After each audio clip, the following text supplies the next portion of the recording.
matinale d'Europe 1, 6h30, 9h. Antoine Janton. Le débrief de la matinale, les temps forts de ce que vous avez pu entendre avec nous ce matin sur Europe 1. Trop de pouvoir entre les mains du président Macron. Stéphane Le Foll, député socialiste de la Sarthe, proposait ce matin d'enlever au chef de l'État le droit de dissoudre l'Assemblée nationale. Il était l'invité d'Europe 1 à 8h15.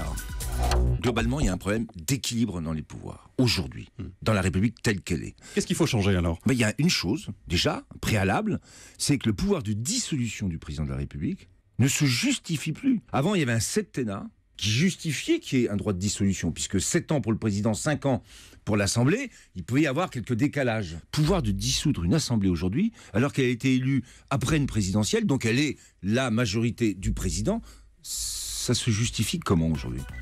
Les jeux sont quasiment faits pour Paris 2024. Tony Estanguet, porte-drapeau de la candidature de Paris, était en direct sur Europe 1 à 7h30. Il se réjouit d'avoir enfin séduit les membres du CIO.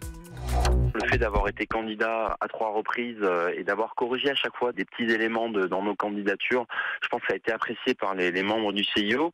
Ils nous avaient un petit peu reproché que les sportifs étaient un peu en deuxième ligne sur la dernière candidature. On est revenu avec plus de sportifs. Ils nous avaient reproché un projet trop franco-français. Là, on est sur un projet un peu plus international. On revient un peu plus fort à chaque fois et ça nous permet, cette fois-ci, être vraiment en position maintenant de pouvoir l'emporter. Le Luxembourg va promulguer aujourd'hui une loi pour permettre l'exploitation des ressources spatiales. Certains craignent une bataille dans l'espace, un Far West extraterrestre. C'est le cas d'Armelle Quirez du Centre européen du droit spatial. Elle était dans le journal de 6h30. Donc il est interdit de mettre un drapeau sur le corps céleste et de le revendiquer. Par contre, vous pouvez revendiquer les ressources. Voilà leur argument, qui à mon avis est complètement spécieux. C'est un peu comme si vous alliez chez votre voisin, vous dites « Ah, vous savez, je ne revendique pas votre terrain. Par contre, je prends les ressources. » Alors tout reste encore de la fiction. Les pays n'ont pas encore la technologie nécessaire pour mener cette conquête dans les étoiles. Et pour les spécialistes, ça pourrait même prendre des dizaines, voire des centaines d'années.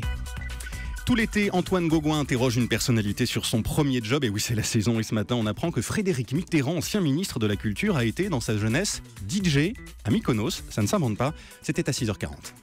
Ce fut quand j'avais 19 ans et que j'étais en Grèce, à Mykonos, dans une boîte de nuit qui s'appelait le Remezzo. Le disque jockey est tombé malade et j'avais construit une sorte d'amitié très superficielle avec le patron de la boîte.